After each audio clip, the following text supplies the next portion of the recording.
and this eerie feeling just didn't go away.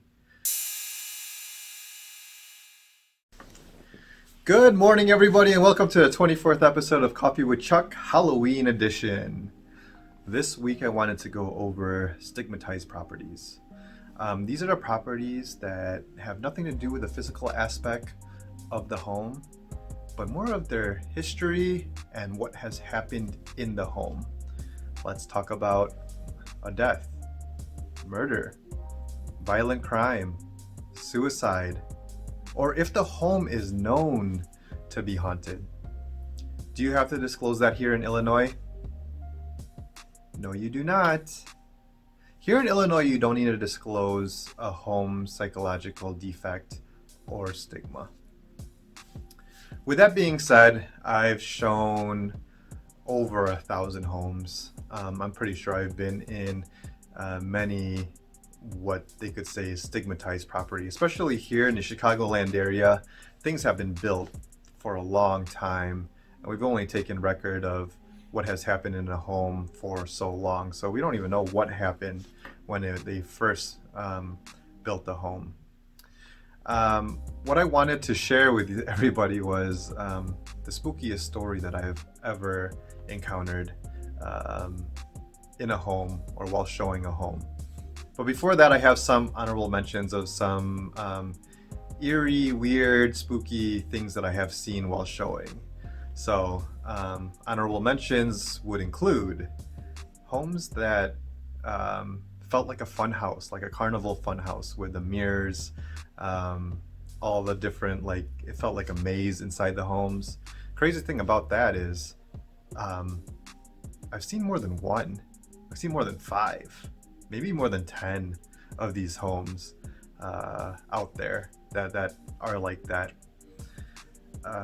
Other things that I've seen in homes that spook me are some of the sellers' collections.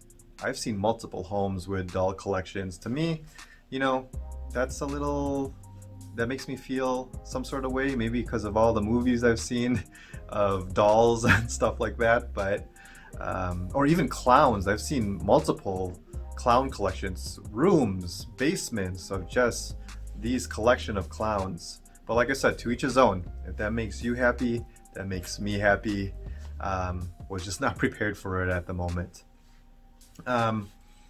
Other things I've seen, holes in the ground. I'm not sure why there's a hole, like a dirt hole in the middle of a living room or family room.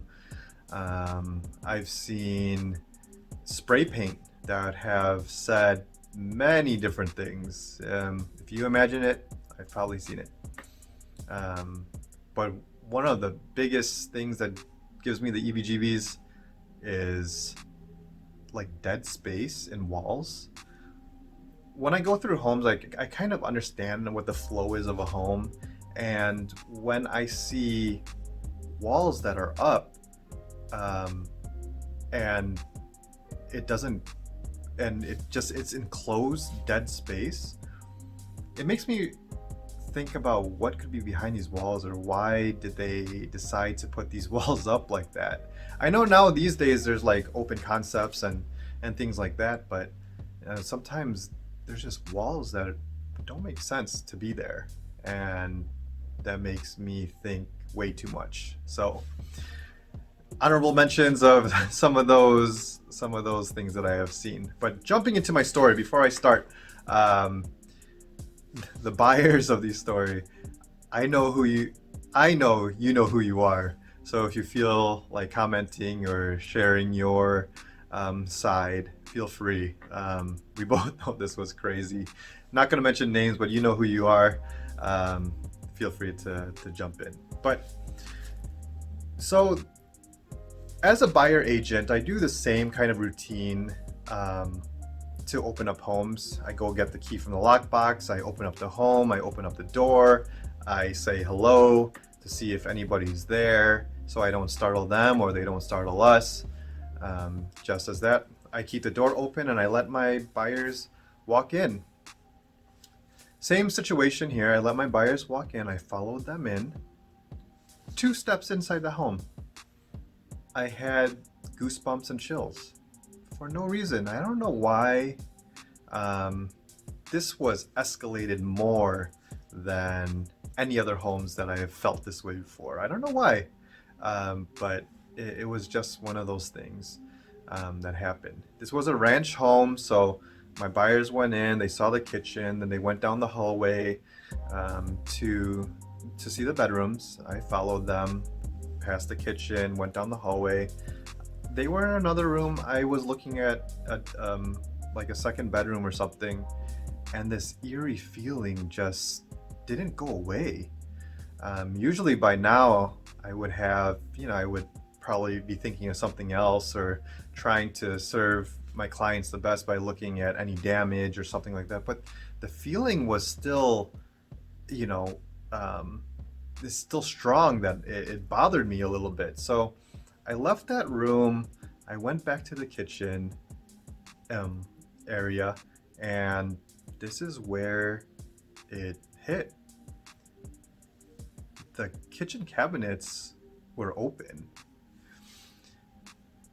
I was confused. I thought my buyers did that, but as I thought about it, they didn't leave the bedroom section. So my confusion turned into anxiety, which turned into a little panic, and then I yelled down the hallway, asking if they came over here and if they opened up the kitchen cabinets. They started walking back towards me, saying, no, we were down here the whole time. We didn't even look in the kitchen that hard yet, stuff like that. But then when they got to the kitchen, they thought it was a joke.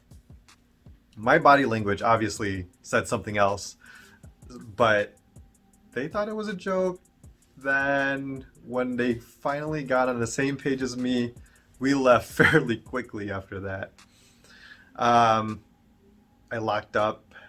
We went to our next showing, but that was crazy. At the next showing, we talked about it, and they had the same feeling as they walked into the home as well. Like I said, I sometimes have these feelings of, I don't know if it's pressure or energy or whatever it is. I have these feelings sometimes in some homes, but this was escalated to a different level. I don't know if any other realtors are on here listening to this, but if you have any feelings like that, feel free to comment that way. But they felt the same way. They thought it was weird. Obviously, they didn't move forward with the home. I never got any. I never asked any questions or got any answers of why that might have done that, but that's what I have. That's the story of that crazy, crazy showing that I'll probably never forget for the rest of my life. But that's my story. I'm sticking with it. Believe it or not. Happy Halloween, everybody. Cheers.